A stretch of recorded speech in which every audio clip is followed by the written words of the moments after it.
আসসালামু আলাইকুম। সবাই কেমন আছেন? যারা কুয়েতে ট্যাক্সি ড্রাইভার হিসেবে আসতে চান বা গাড়ি চালাবেন, এই নিয়ত করে অনেকে কুয়েতে আসবেন আশা করি। তো তাদের জন্য এই ভিডিওটা।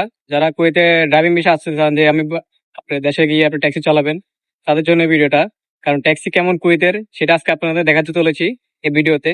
যে কুয়েতে ট্যাক্সি চালাবেন কিন্তু ট্যাক্সি কেমন সেটা জানেন না, সেটা আজকে আপনাদেরকে দেখাবো, আপনাদের স্বপ্ন পূরণ করবো যে কুয়েতে ট্যাক্সি কেমন।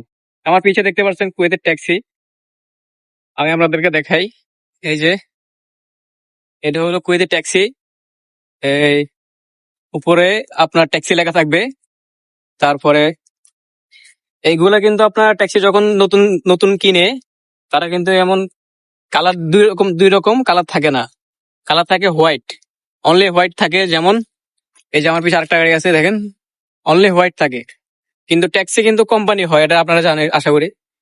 ট্যাক্সি কোম্পানির কারণে তারা পার্ট গুলা চেঞ্জ করে, সামনে একটা পার্ট চেঞ্জ করে। তারপরে এই যে ডাকনাটার জন্য যে আপনার কোম্পানির লোগো লাগানো, এই যে কোম্পানির লোগো লাগানো থাকতে হয়। সেই জন্য তারা পার্ট চেঞ্জ করে, তারা সম্পূর্ণ করে ট্যাক্সি রূপান্তর করে। এটা হলো কুয়েতের ট্যাক্সি। দেখতে পাচ্ছেন ট্যাক্সিটা কেমন কুয়েতের। তো যারা ট্যাক্সি ড্রাইভার হিসেবে আসতে চান তাদের জন্য এই ভিডিওটা করলাম আশা করি। তো আপনারা কুয়েতে আসবেন, ট্যাক্সি চালাবেন, তা আপনাদের জন্য এই ভিডিওটা করলাম অবশ্যই। তো আমার ভিডিওটা দেখতে পারলে অবশ্যই সাবস্ক্রাইব করে দিবেন। আর কুয়েতে আসতে চান, স্বাগতম জানাই আপনাদেরকে। সুস্থভাবে শান্তভাবে আপনারা দেখে শুনে বুঝে ভালো একটা কোম্পানিতে আসবেন আশা করি। সালামু আলাইকুম।